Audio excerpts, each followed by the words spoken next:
ایک مرتبہ حضرت عبداللہ بن عمر رضی اللہ تعالیٰ عنہ سے ایک شخص نے مسئلہ پوچھا کہ اگر کوئی شخص احرام کی حالت میں مچھر مار دے تو اس پر کیا کفارہ لازم آتا ہے؟ آپ نے اس شخص کی طرف غور سے دیکھا اور فرمایا، تم کن لوگوں میں سے ہو؟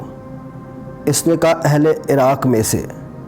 آپ نے ایک آہ بھری اور فرمایا، تعجب ہے کہ ایک مچھر مارنے کا مسئلہ پوچھتا ہے لیکن یہ نہیں جانتا کہ تیری ہی قوم نے حضرت محمد صلی اللہ علیہ وآلہ وسلم کے نواسے کا خون بہایا تھا اور انہیں بھوکا پیاسا شہید کر دیا تھا۔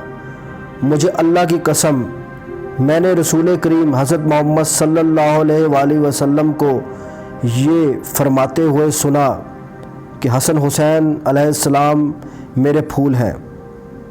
بحوالہ مشکات شریف، ترمذی شریف۔